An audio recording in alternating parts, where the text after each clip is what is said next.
In 1933, Germany was bankrupt, crushed by war debts, strangled by international treaties, and forbidden from building an army. 6 years later, it had the most powerful military machine in Europe: tanks, planes, submarines, millions of soldiers. And nobody saw it coming, not because it was invisible, but because it was paid for with money that didn't officially exist.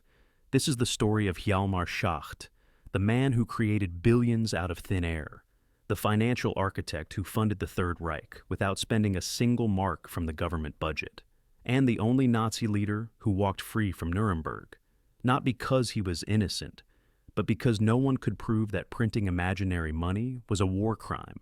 This is the financial historian, where money, power, and history collide, and nothing is ever as simple as it looks. To understand what Schacht built, you need to understand what Germany lost.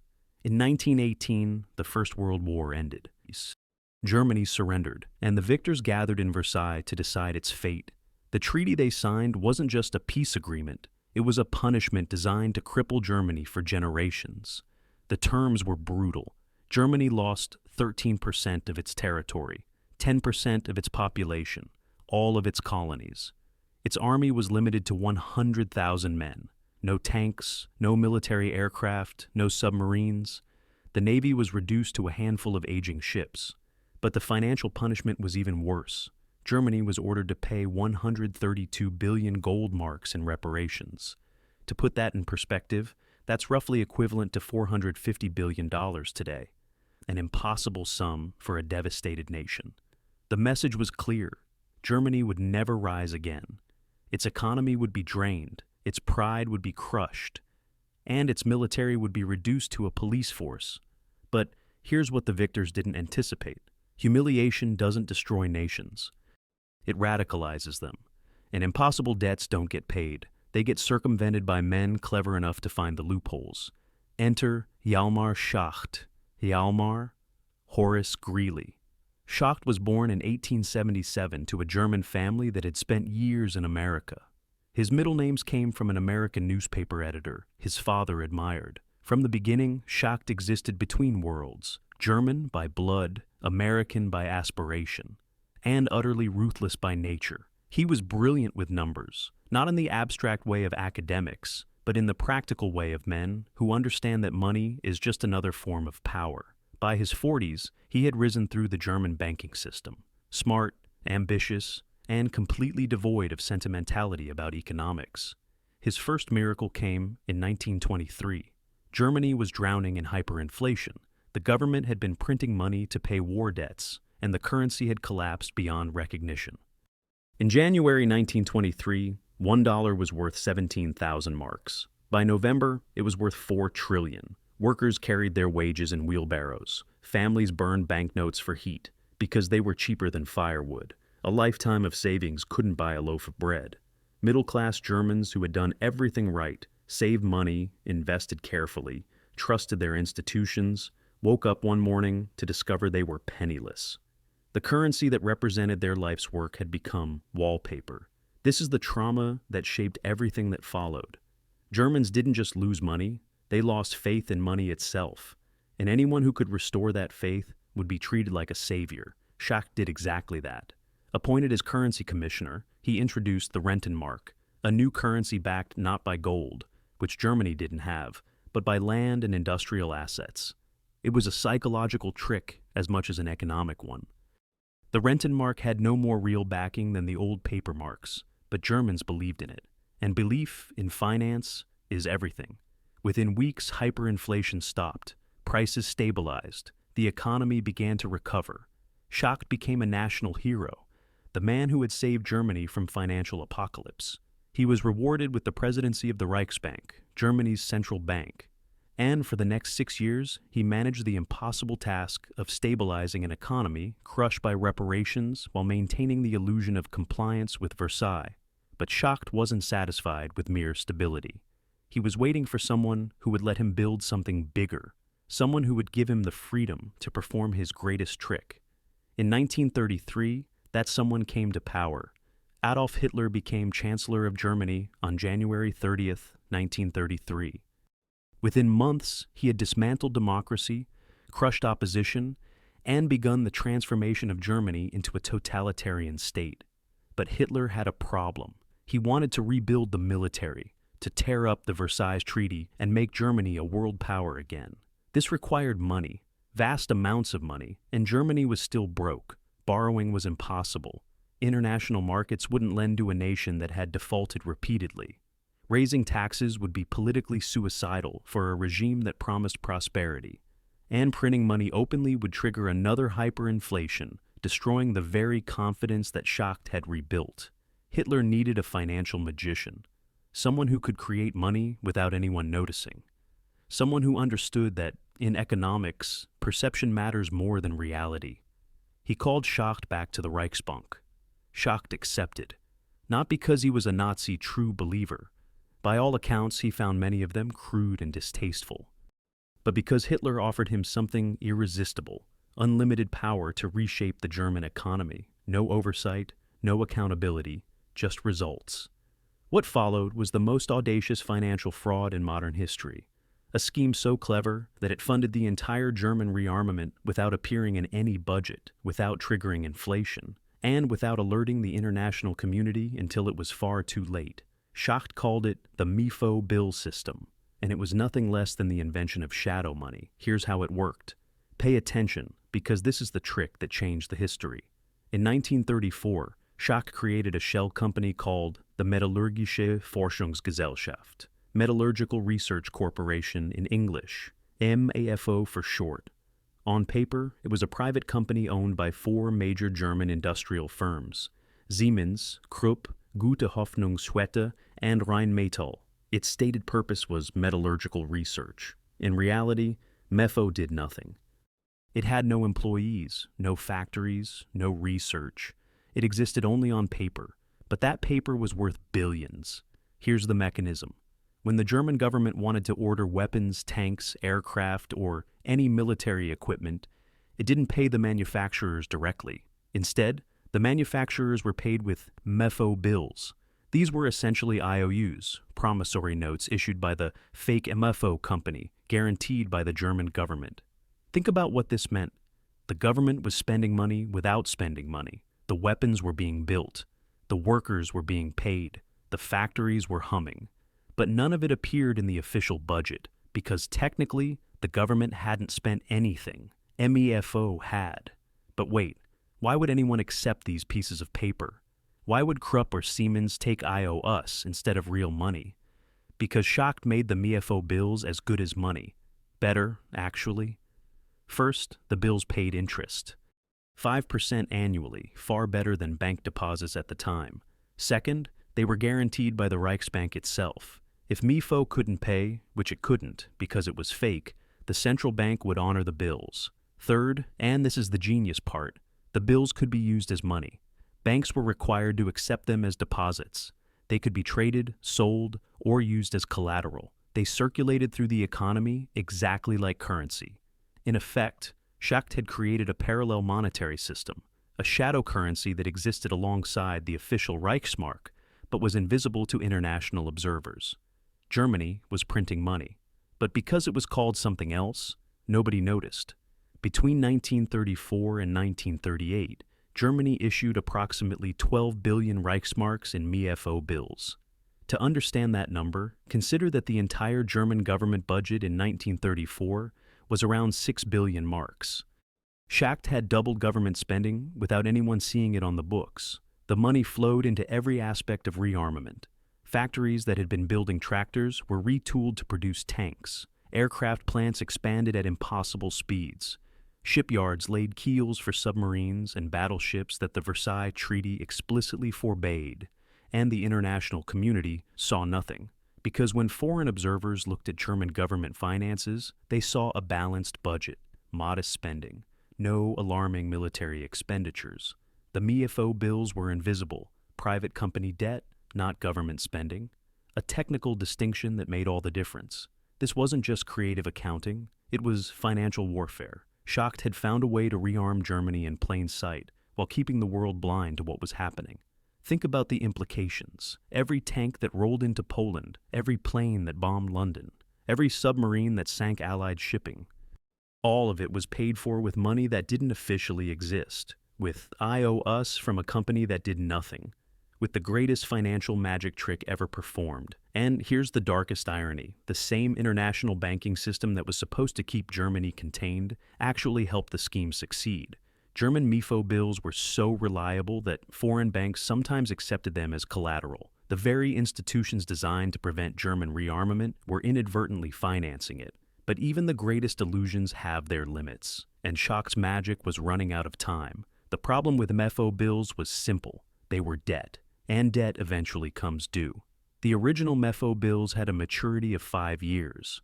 That meant by 1939, the first wave of bills would need to be repaid. 12 billion marks worth. Germany didn't have that money. It had spent it all on weapons. Schacht saw the cliff approaching. He began warning Hitler that the rearmament had to slow down, that the economy couldn't sustain the pace, that the financial house of cards would collapse without real economic growth to support it. But Hitler wasn't interested in economic sustainability.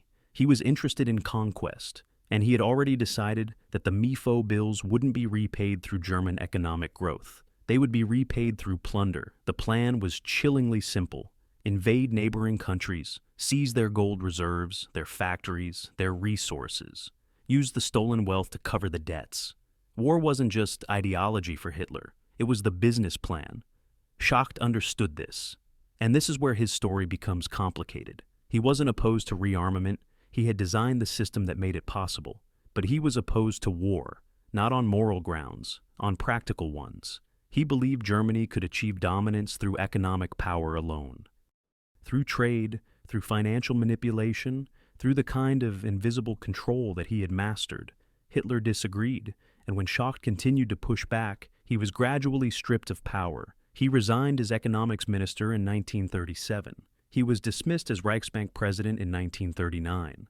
By the time the war began, Schacht was sidelined, a relic of the regime's early days, too useful to kill, but too troublesome to trust. What followed was the most destructive conflict in human history. 50 million dead, cities reduced to rubble, entire populations displaced or exterminated, and all of it, in a very real sense, paid for by those pieces of paper that Schacht had conjured into existence. The MEFO bills were eventually absorbed into the regular German debt. As the war progressed and Germany's finances became increasingly desperate, the distinction between shadow money and real money disappeared. The Reichsmark itself became inflated, though nothing like the disaster of 1923. The regime controlled prices and wages with an iron fist, hiding the true economic devastation until the very end. When Germany surrendered in 1945, Schacht was arrested along with the other Nazi leaders. He was brought to Nuremberg to stand trial for war crimes and crimes against humanity. And here's where the story takes its strangest turn. Schacht was acquitted. The prosecution argued that his financial wizardry had made the war possible, that without MEFO bills, Germany could never have rearmed, that Schacht was as responsible for the war as any general or politician. But the judges ruled that financial innovation, no matter how destructive its consequences, was not itself a crime. Schacht had broken no laws. He had invented new forms of money, manipulated currencies, and deceived the international community. But none of that was technically illegal. He walked out of Nuremberg a free man. While generals and politicians were hanged, the banker who had funded their crimes went home. Schacht lived until 1970, dying peacefully at the age of 93. In his final decades, he worked as a financial consultant, advising developing nations on how to manage their economies, teaching them, one assumes, some of the same tricks he had used to deceive the world. And here's the uncomfortable truth.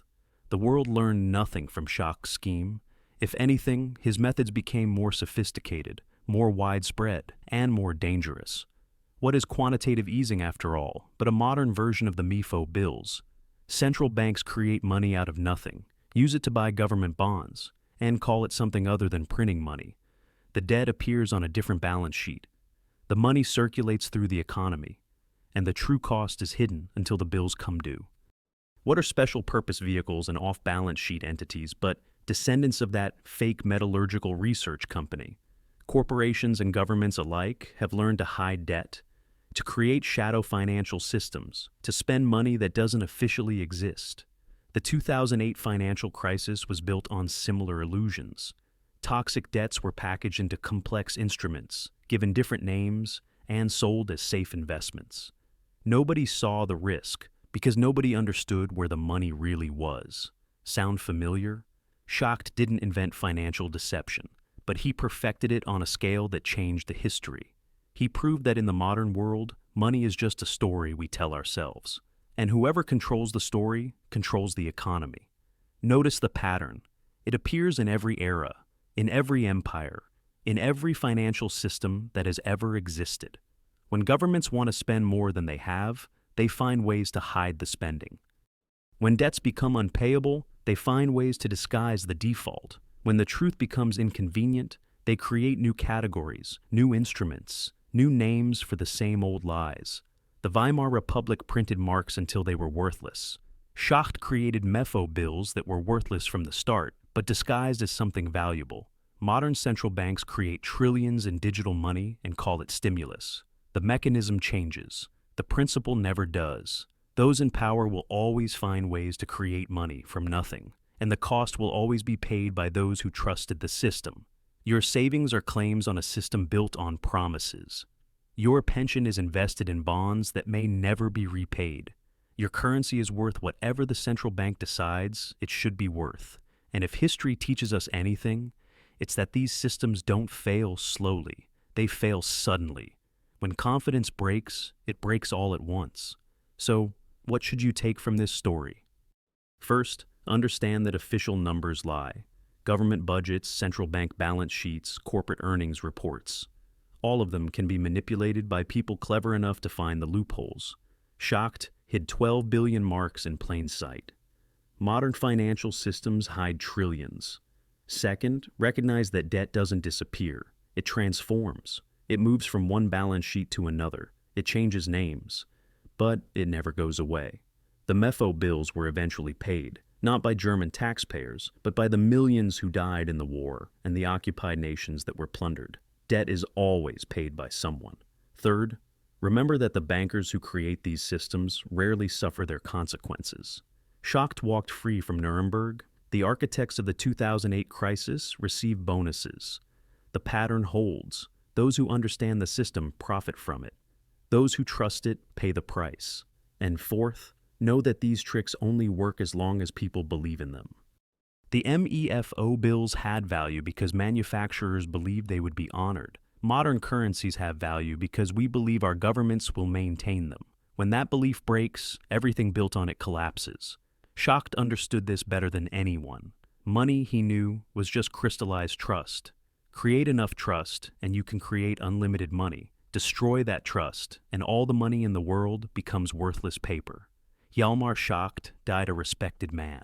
Wealthy, comfortable, surrounded by admirers who saw him as a financial genius rather than a war criminal. History has been strangely kind to him, perhaps because his crimes were too abstract.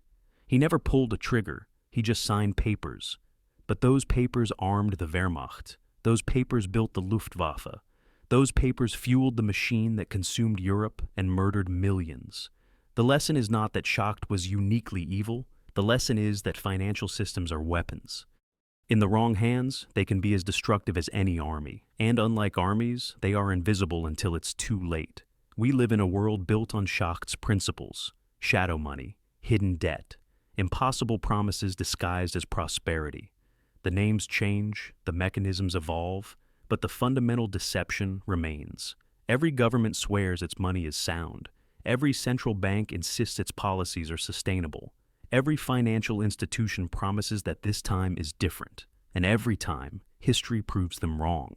The question isn't whether the current system will fail. Systems built on deception always fail. The question is whether you will recognize the warning signs before the collapse, or whether you'll be left holding promises that were never meant to be kept. History doesn't repeat exactly, but if you ignore it, it will crush you just the same. If this gave you a new perspective, subscribe. History has the answers. I'll show you where to look.